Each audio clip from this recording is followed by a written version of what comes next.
جب اماں عائشہ پر تہمت لگی تو آپ صلی اللہ علیہ وسلم نے حضرت عائشہ سے بات کرنا چھوڑ دی۔ پھر آپ صلی اللہ علیہ وسلم کو اللہ کی طرف سے کوئی پیغام نہیں آیا تو حضرت علی رضی اللہ تعالیٰ عنہ کو مشورے کے لیے بلایا گیا کہ حضرت عائشہ کو طلاق دے یا نہیں۔ پھر حضرت علی نے ایسا جواب دیا کہ بسم اللہ الرحمن الرحیم۔ غزوہ بنی مستلق سے جب رسول اللہ صلی اللہ علیہ وسلم واپس مدینہ آنے لگے تو ایک مقام پر پڑاؤ کیا۔ اس غزوے میں آپ کے ساتھ ام المومنین عائشہ بنت ابی بکر بھی تھیں جو ایک ہودج میں سفر کرتی تھیں، اور چند مخصوص آدمی اس ہودج کو اونٹ پر لادنے اور اتارنے پر مقرر تھے۔ حضرت عائشہ لشکر کی روانگی سے کچھ پہلے لشکر سے باہر رفع حاجت کے لیے تشریف لے گئیں۔ جب واپس ہوئیں تو دیکھا کہ ان کے گلے کا ہار کہیں ٹوٹ کر گر گیا ہے۔ وہ دوبارہ اس ہار کی تلاش میں لشکر سے باہر چلی گئیں اور واپس آنے میں کچھ دیر لگ گئی اور لشکر روانہ ہو گیا۔ آپ کا ہودج لادنے والوں نے خیال کیا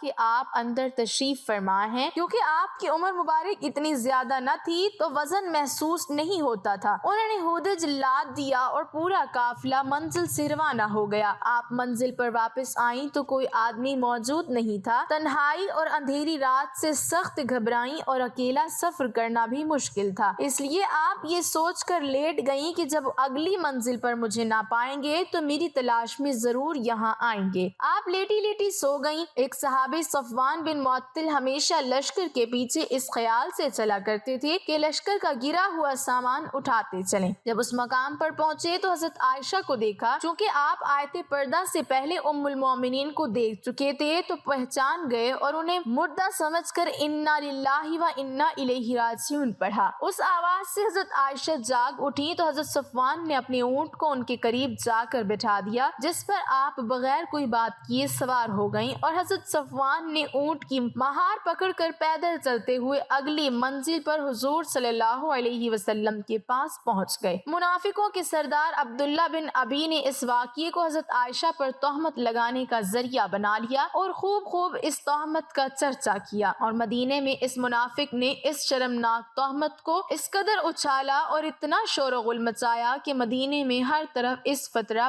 اور تہمت کا چرچا ہونے لگا، اور بعض مسلمان مثلاً حسان بن ثابت، مستہ بن اساسہ اور حمنہ بنت جہش نے بھی اس تہمت کو پھیلانے میں کچھ حصہ لیا۔ حضور اقدس صلی اللہ علیہ وسلم کو اس شر انگیز تہمت سے بے حد رنج و صدمہ پہنچا۔ اس موقع پر عبداللہ بن ابی نے کئی مقاصد حاصل کرنے کی کوشش کی۔ ایک طرف رسول اللہ صلی اللہ علیہ وسلم اور ابوبکر صدیق کی عزت پر حملہ کیا، دوسری طرف اس نے اسلامی تحریک کے بلند اخلاق کو گرانے کی کوشش کی، تیسری طرف اس نے ایک چنگاری پھینکی کہ اگر اسلام اپنے پیروکاروں کی کایا پلٹ نہ کر چکا ہوتا تو مہاجرین اور انصار آپس میں لڑ پڑتے، کیونکہ حضرت عائشہ کے حوالے سے جس شخص پر الزام لگ رہا تھا یعنی صفوان بن معطل کا تعلق قبیلہ خزرج سے تھا۔ حضور نبی کریم صلی اللہ علیہ وسلم کو عائشہ صدیقہ کی پاک دامنی پر پورا یقین تھا، لیکن چونکہ بیوی کا معاملہ تھا اس لیے آپ نے اپنی طرف برات کا اعلان کرنے کی بجائے وحی الہی کا انتظار فرمانے لگے، اور اس درمیان میں اپنے مخلص اصحاب سے مشورہ کرنے لگے۔ حضرت عمر فاروق نے عرض کیا، یا رسول اللہ، منافق یقیناً جھوٹے ہیں، اس لیے کہ جب اللہ تعالیٰ کو یہ گوارا نہیں ہے کہ آپ کے جسم اطہر پر ایک مکھی بھی بیٹھ جائے، کیونکہ مکھی نجاستوں پر بیٹھتی ہے، تو بھلا جو عورت ایسی برائی کی مرتکب ہو خداوند قدوس کب اور کیسے برداشت فرمائے گا کہ وہ آپ کی زوجیت میں رہ سکے۔ حضرت عثمان بن عفان نے کہا کہ یا رسول اللہ صلی اللہ علیہ وسلم، جب اللہ تعالیٰ نے آپ کے سائے کو زمین پر نہیں پڑنے دیا تاکہ کسی کا پاؤں نہ پڑ سکے، تو بھلا اس معبود برحق کی غیرت کب گوارا کرے گی کہ کوئی انسان آپ کی زوجہ محترمہ کے ساتھ ایسی قباحت کا مرتکب ہو۔ حضرت علی بن ابی طالب نے یہ گزارش کی کہ یا رسول اللہ صلی اللہ علیہ وسلم، ایک مرتبہ آپ کے نالین مبارک میں نجاست لگ گئی تھی تو اللہ تعالیٰ نے جبرائیل کو بھیج کر آپ کو خبر دی کہ آپ نالین اقدس اتار دیں، اس لیے بی بی عائشہ معاذ اللہ اگر ایسی ہوتی تو ضرور اللہ تعالیٰ آپ پر وہی نازل فرما دیتا کہ آپ ان کو زوجیت سے نکال دیں۔ حضرت ابو ایوب انصاری نے جب اس تہمت کی خبر سنی تو انہوں نے اپنی بیوی سے کہا کہ اے بیوی، سچ بتا،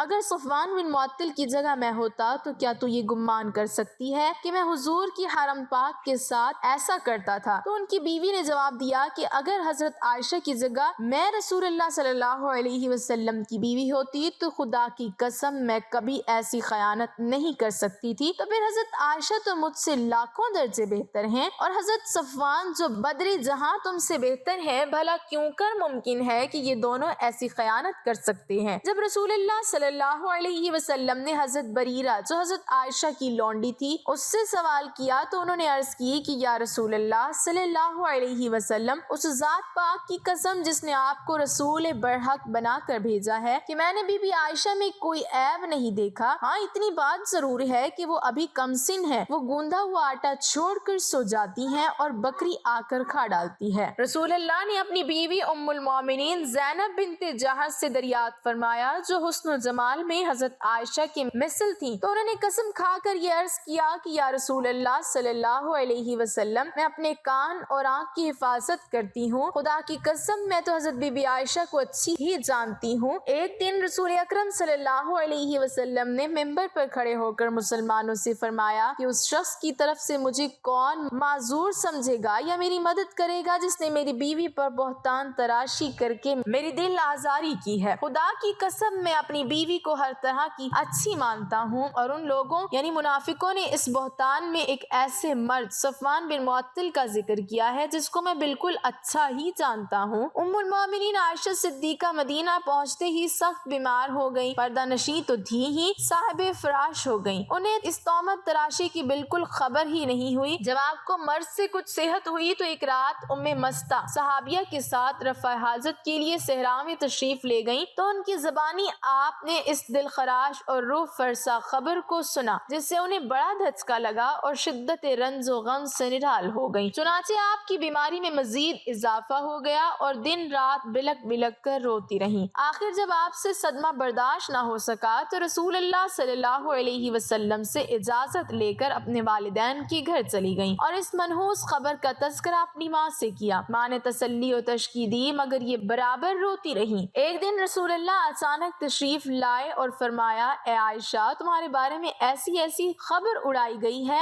اگر تم پاک دامن ہو اور یہ خبر جھوٹی ہے تو ان قریب خداوند تعالیٰ تمہاری برات بذریعہ وحی اعلان فرما دے گا، ورنہ توبہ استغفار کر لو، کیونکہ جب کوئی خدا سے توبہ کرتا ہے اور بخشش مانگتا ہے تو اللہ تعالیٰ اس کے گناہوں کو معاف فرما دیتا ہے۔ حضور کی یہ گفتگو سن کر حضرت عائشہ کے آنسو بالکل تھم گئے اور انہوں نے اپنے والد ابو بکر صدیق سے کہا کہ آپ نبی کریم صلی اللہ علیہ وسلم کا جواب دیجیے۔ تو انہوں نے کہا، فرمایا خدا کی قسم میں نہیں جانتا کہ حضور کو کیا جواب دوں۔ پھر انہوں نے ماں سے دینے کی درخواست کی تو ان کی ماں نے بھی یہی کہا۔ پھر خود حضرت بی بی عائشہ نے حضور کو یہ جواب دیا کہ لوگوں نے جو ایک بے بنیاد بات اڑائی ہے اور یہ لوگوں کے دلوں میں بیٹھ چکی ہے اور کچھ لوگ اس کو سچ سمجھ سکتے ہیں، اس صورت میں اگر میں کہوں کہ میں پاک دامن ہوں تو لوگ اس کی تصدیق نہیں کریں گے، اور اگر میں برائی کا اقرار کر لوں تو سب مان لیں گے، حالانکہ اللہ تعالیٰ جانتا ہے کہ میں اس الزام سے بری ہوں اور پاک دامن ہوں۔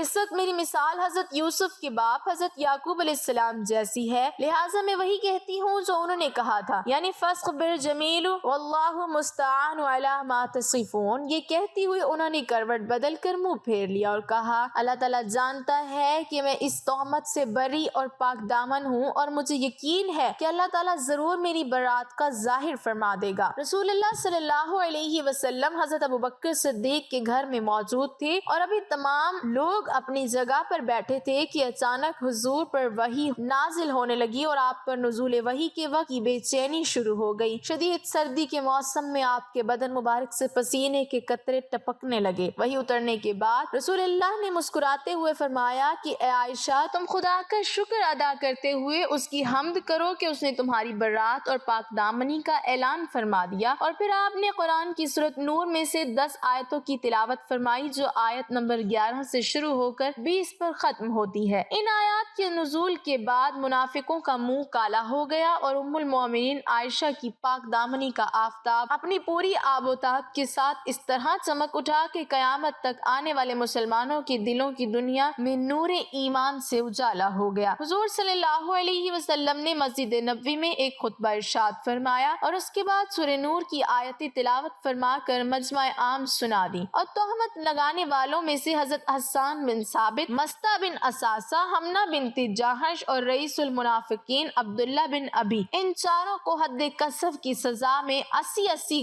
درے یعنی کوڑے مارے گئے۔ حضرت یوسف پر الزام لگا تو ایک بچے نے ان کی پاک دامنی کی شہادت دی۔ حضرت مریم علیہ السلام پر تہمت لگی تو ان کی پاک دامنی کا اعلان ان کے بیٹے سے کروایا گیا۔ جب حضرت عائشہ پر تہمت لگی تو اللہ تعالیٰ نے خود 10 آیتیں نازل فرما کر آپ کی پاک دامنی ثابت کی۔ اب ان آیات کی تلاوت رہتی دنیا تک ہوتی رہے گی۔ شارح بخاری علامہ کرمانی نے فرمایا ہے کہ حضرت بی بی عائشہ کی برات اور پاک دامنی قطعی یقینی ہے جو قرآن سے ثابت ہے، اگر کوئی اس میں شک کرے تو وہ کافر ہے۔ حضرت ابوبکر صدیق کو حضرت مستہ بن اساسہ پر بڑا غصہ آیا۔ یہ آپ کے خالہ زاد بھائی تھے اور بچپن میں ہی ان کے والد وفات پا گئے تھے، تو ابوبکر صدیق نے ان کی پرورش بھی کی تھی اور ان کی مفلسی کی وجہ سے ہمیشہ آپ ان کی مالی امداد فرماتے رہتے تھے، مگر اس کے باوجود حضرت مستہ بن اساسہ نے بھی اس تہمت تراشی اور اس کا چرچا کرنے میں کچھ حصہ لیا تھا۔ اس وجہ سے ابوبکر صدیق نے غصے میں بھر کر یہ قسم کھا لی کہ اب میں مستہ بن اساسہ کی کبھی بھی کوئی مالی امداد نہیں کروں گا۔ اس موقع پر اللہ تعالیٰ نے یہ آیت نازل فرمائی کہ اور قسم نہ کھائیں وہ جو تم میں فضیلت والے اور گنجائش والے ہیں، قرابت والوں اور مسکینوں اور اللہ تعالیٰ کی راہ میں ہجرت کرنے والوں کو دینے کی، اور چاہیے کہ معاف کریں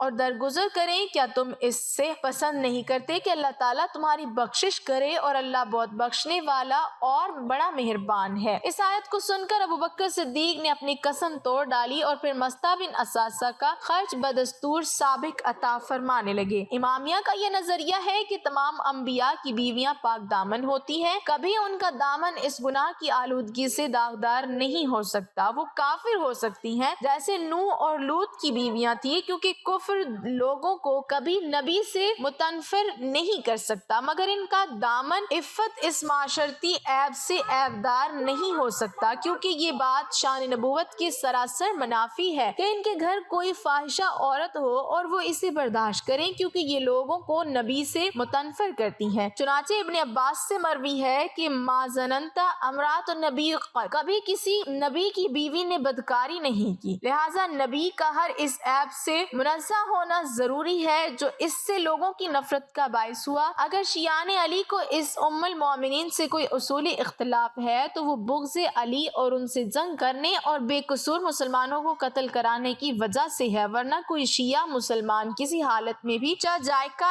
اس قرآنی برات کے بعد پیغمبر اسلام صلی اللہ علیہ وسلم کی زوجہ محترمہ کے بارے میں اس قسم کے گھٹیا الزام و اتہام کی سچائی کا تصور بھی نہیں کر سکتا۔ بعض لوگ بیان کرتے ہیں کہ پیغمبر اسلام صلی اللہ علیہ وسلم نے اس معاملے میں علی سے مشورہ کیا تھا کہ انہیں کیا کرنا چاہیے، تو انہوں نے ام المومنین کو طلاق دینے کا مشورہ دیا تھا۔ اے معاذ اللہ، یہ ہوائی کسی دشمن نے اڑائی ہوگی، یہ روایات بوجہ ناقابل اعتماد ہے۔ اولاً اس کے لیے پیغمبر اسلام صلی اللہ علیہ وسلم جو خود سب سے افضل و اعلیٰ ہیں، انہیں کسی سے مشورہ کرنے کی کیا ضرورت تھی؟ ثانیاً انہیں کسی منافق کی افواہ اڑانے سے اپنی زوجہ کے بارے میں شک کرنے کا جواز کیا تھا؟ ثالثاً کیا ان کو یقین نہیں تھا کہ خدائے علیم و حکیم کوئی فاحشہ عورت ان کے حوالہ عقد میں نہیں دے سکتا؟ رابعاً اگر بالفرض محال شک تھا تو کیا خدا سے براہ راست رابطہ قائم کر کے اس کا ازالہ نہیں کر سکتے تھے؟ ہاں، البتہ اس کے برعکس برادران اسلامی کے مفسر جناب اسماعیل حقی نے اپنی تفسیر روح البیان میں یہ روایت لکھی ہے کہ جب حضرت پیغمبر اسلام صلی اللہ علیہ وسلم نے اس سلسلے میں علی علیہ السلام سے مشورہ کیا تو آپ نے کہا کہ جب آپ صلی اللہ علیہ وسلم کا جوتا نجاست سے پاک ہے تو آپ کی زوجہ کس طرح اس نجاست سے آلودہ ہو سکتی ہے؟ اس پر حضرت صلی اللہ علیہ وسلم خوش ہو گئے۔ اللہ پاک ہمیں بہتر عمل کرنے کی توفیق عطا فرمائے اور ہمیں نیکوکاروں میں شامل کرے، آمین۔ ناظرین، کمنٹ باکس میں اللہ تعالیٰ کے 99 ناموں میں سے ایک نام ضرور ٹائپ کریں۔